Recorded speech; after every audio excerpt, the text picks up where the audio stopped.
మహిళలు ఆత్మరక్షణ కళలో శిక్షణ పొందాలని గాంధీనగర్ కార్పొరేటర్ పావని వినయ్ కుమార్ అన్నారు.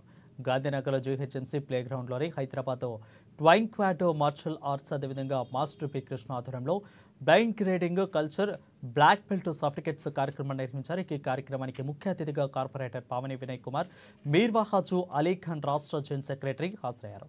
80 మంది పైగా కలర్ బెల్ట్స్ సర్టిఫికెట్లను అందజేశారు. టైక్వాండో రాష్ట్ర కార్యదర్శి మీర్ పహాన్ అలీఖాన్ అదేవిధంగా సర్టిఫికెట్ పొందిన వారిని అభినందించారు. విద్యార్థులు చదువుతో పాటు ఈ మార్షల్ ఆర్ట్స్ నేర్చుకుంటే రక్షణ కొరకు ఉపయోగపడుతుందని తెలిపారు. మహిళలు కూడా దీంట్లో శిక్షణ నేర్చుకుంటే చదువుతో పాటు ఆత్మరక్షణ వల్ల ఉపయోగకరంగా ఉంటుందని పేర్కొన్నారు. యువత ముఖ్యంగా మహిళలు అమ్మాయిలు ఏదైతే ఉన్నారో వీరు అలా ఆత్మరక్షణ కోసం మనం ఈ టైక్వాండో అనేది కరాటే అనేది ఇవన్నీ కూడా నేర్చుకుంటేనే మనం ఇలా సమాజంలో చూస్తున్నాం. చాలా విషయాల్లో కూడా ఇక్కడ మనం చూస్తున్నాం. ఏదైతే ఏ రకంగా అయితే పిల్లల్ని ఇబ్బంది పెడుతున్నారో వాళ్ళ ఆత్మరక్షణ కోసం ఇలాంటి పోటీలు అదే రకంగా ఇలాంటి కోర్సులు మనం ఏవైతే ఉన్నాయో నేర్చుకుంటే స్పోర్ట్స్లో చాలా మంచిది.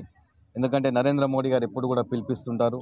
స్వామి వివేకానంద గారు కూడా ఎప్పుడు కూడా మన శరీరం మనం గట్టిగా ఉండి మనం పోరాడితేనే విజయం ఏ రకంగా అయితే మనం విజయంకి వెళ్తామో అదే రకంగా ఉద్యోగాల కూడా దీనికి సంబంధించిన సపరేట్ కోటా ఉంటుంది. కాబట్టి దానివల్ల కూడా యువతకంతా కూడా చాలా ఆదర్శనీయం ఇది. కాబట్టి ఇంకా రాబోయే రోజుల్లో ఇక్కడ ఎప్పుడు ఇబ్బందులు ఉన్నా ఎలాంటి మా నుంచి సహకారం కావాలన్నా ఏదైతే ఈ కోచింగ్ సెంటర్ ఇక్కడ ఉందో దీనికి మా సహకారం ఎప్పుడు కూడా ఉంటుందని చెప్పి సందర్భంగా దీని ఆత్మరక్షణ కోసము మేము చాలా ప్రోత్సాహంగా ముందుకు తీసుకెళ్లాలని చాలా ట్రై చేస్తున్నాము. స్టేట్ బాడీ తరపు నుండి మాకు ప్రోత్సహించిన మన బహాజ్ అలీ ఖాన్ సార్ గారికి, తర్వాత ఐటీలో ఉన్న తైక్వాండో ఒలింపిక్ తరపు నుండి మేము మా పిల్లలని నేషనల్ వరకు తీసుకెళ్లాలని అనుకుంటున్నామండి. దీనికి మాకు సపోర్ట్గా గవర్నమెంట్ సపోర్ట్ చేస్తే మేము చాలా ముందుకు తీసుకెళ్తాము. దీనికి ప్రోత్సహిస్తున్న పేరెంట్స్కి అందరికీ, తర్వాత పిల్లలు మాతో ముందుకి